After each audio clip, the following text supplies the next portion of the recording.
Hey, you're Brandon, right? What's a loser like you doing here? I heard this taunting voice from behind me and involuntarily flinched. Gripping my chest that was pounding wildly, I turned around to find, as expected, a smirking Mike bringing back unpleasant memories, and I froze on the spot. You know how much this course meal costs. There's no way someone like you can afford it. So just go home. I don't want my dinner ruined. Mike sneered, closing in on me. Looking up at him, being shorter, I clenched my fists tightly. My name is Brandon Parker. This spring, I started working in my familiar hometown for the kids. After graduating from college, I spent 2 years learning more practical skills and finally got to work in a field I'm truly passionate about. The place I work is one where most local kids end up needing at some point, and I've been cared for by the people working there when I was young. They were surprised yet very happy when I showed up for the interview wanting to work there. Working at this welcoming place, interacting with kids every day is challenging but fulfilling. And above all, if I get through this week, I'll receive my first paycheck. I've decided to use my first paycheck to repay my kind and admirable parents, who always supported my dreams. It might sound cheesy, but I plan to take them to a fancy restaurant to express my gratitude. My family was never wealthy. My dad worked in a factory, making machine parts, always working hard for our family, and my mom, in Dad's stead, gently supported me, a crybaby when I was young. I've always wanted to tell them how grateful I am for making my dreams come true. They both smiled happily and said they were looking forward to it when I mentioned my plan, making me happy too. On the promised weekend night, I took my parents to the fancy restaurant I had secretly reserved. They smiled with joy and surprise, and we reminisced the old memories over delicious dishes. It had been a while since I had such a relaxed conversation with my parents, and I drank a bit too much in the excitement. I got up to go to the restroom. On my way back, though I was smiling, thinking of my parents' happy faces, I was concerned about the occasional somber expressions my mom showed. Why does my usually cheerful mom show such a face? There must be a reason. Lost in these thoughts, I heard a familiar voice from behind. Hey, isn't that Brandon? I shivered at the sound. Suppressing my racing heart, I turned around to see Mike, my classmate from elementary to middle school, and Kayla, a childhood friend, looking at me in shock, and I was paralyzed. As Mike approached me with a smirk, waves of unwanted memories flooded my mind. In elementary school, I was a shy kid who cried at the smallest things. Mike, the class bully, enjoyed teasing me. Mike, this so-called leader among us kids, used to bring others and torment me. They threw bugs at me, making me cry, and forced me to slide down slopes even when I was scared. To me, back then, it was nothing short of cruelty. Mike and his friends would laugh at my frightened cries, leaving me in tears and just walking away. Only Kayla, my childhood friend, would ever treat my wounds with her first aid kit. Don't let those mean guys get to you. I know you're stronger and kinder than anyone. Kayla would say with a smile, helping me endure the bullying. But seeing Kayla's sad smile, I feared making my kind parents worry if they saw my wounds.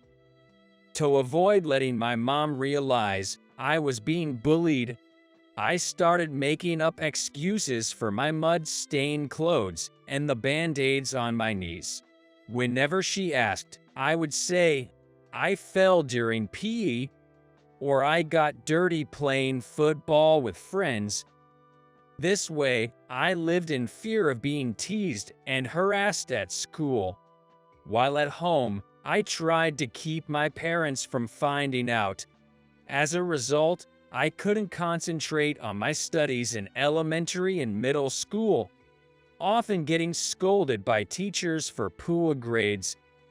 My bad grades became another reason for Mike and his friends to mock me. They would come over to my desk whenever test results were returned, look at my scores, and burst into laughter. You can't even do sports, and now you can't study either. You're just a loser. Well, I'm the son of a company president, an elite. Mike would taunt.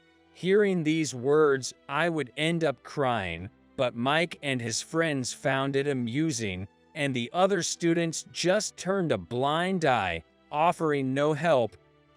I continued living under such stressful conditions, but when I reached my second year of middle school and the exam season began for a prep school, the harassment from Mike lessened, allowing me to focus a bit more on my studies. I desperately studied to get into a high school far away from Mike, hoping for a peaceful life. Thankfully, I managed to get into a different high school, finally finding a safe and comfortable environment. I thought I had gained some strength to resist such unjust pressure. But now, facing Mike again, my body wouldn't move. My mind went completely blank. Unfazed by my discomfort, Mike continued with a nasty smirk. Why's a loser like you here?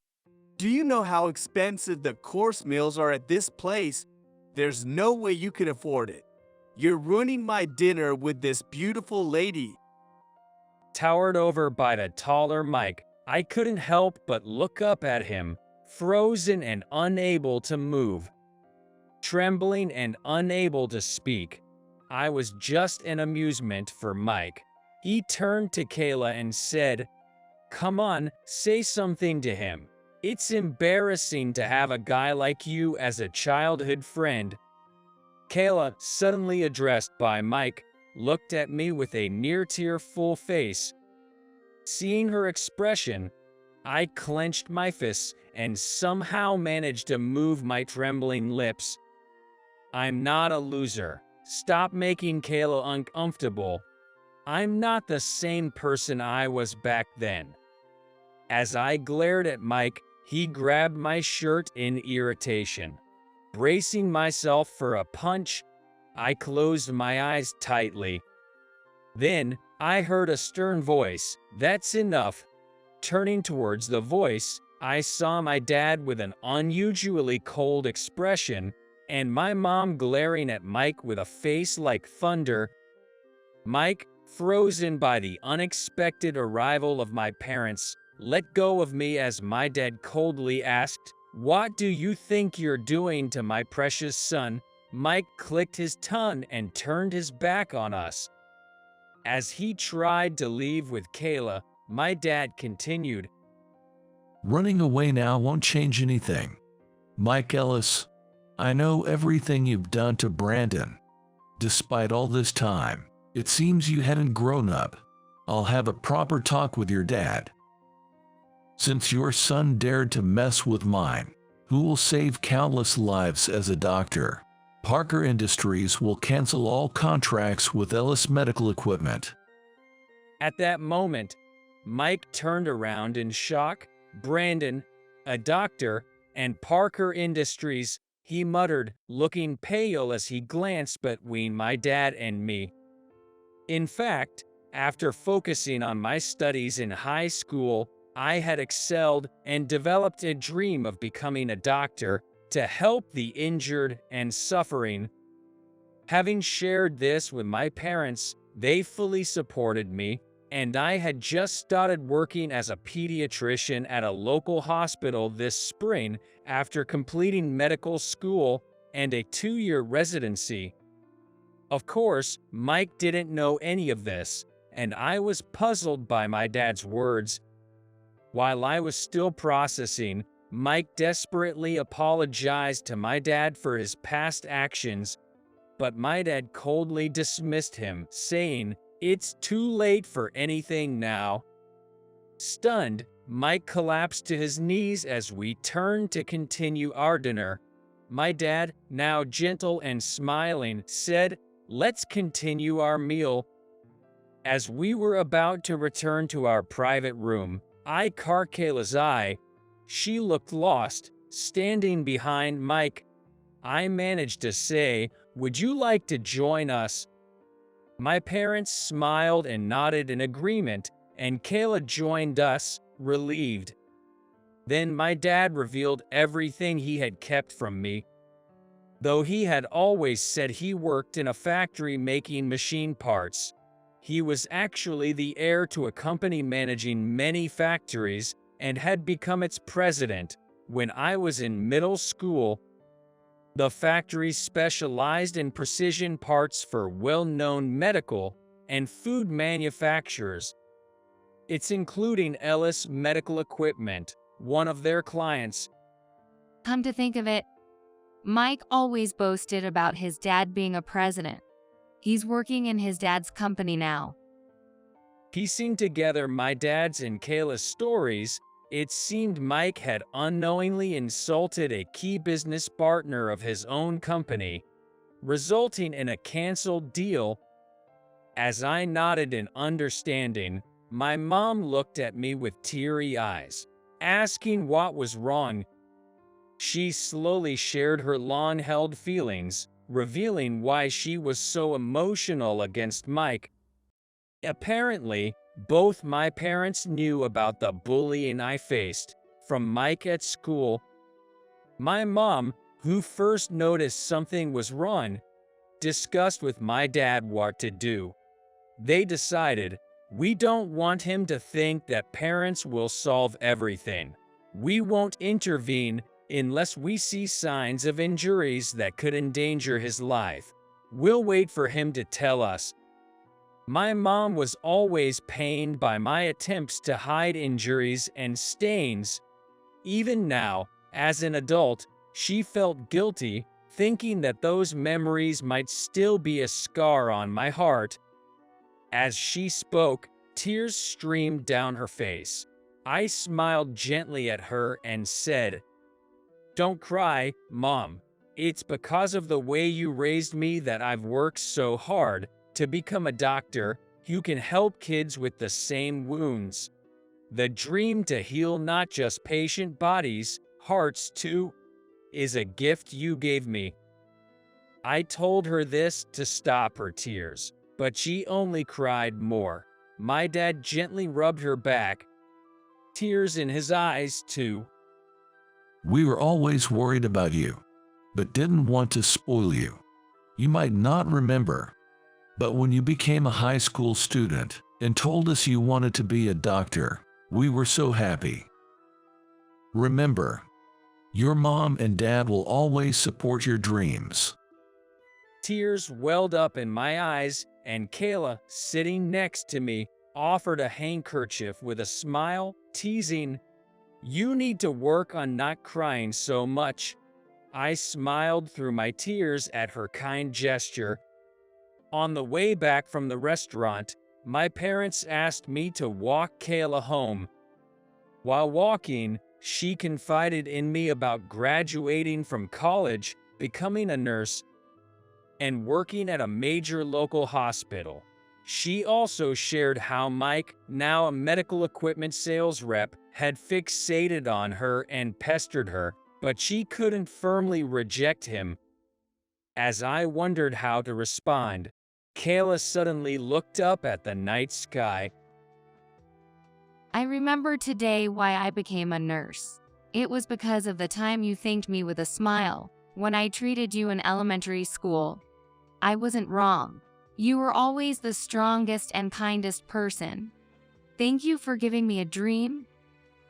She said with a warm smile. I felt like crying again, and she teased me. You really need to get over that crying habit. We shook hands, promising to support each other as colleagues in the medical field. Later, my dad actually went to speak with Mike's father, the president of Ellis Medical Equipment. Despite their past relationship, they agreed to continue business if Mike transferred from headquarters to a regional branch for further training. I hope that if we meet again, he will have changed. As I face the lives of children striving to live each day, I feel a warm sensation in my heart when I hear them say, "Thank you, doctor. I'm truly grateful for becoming a doctor.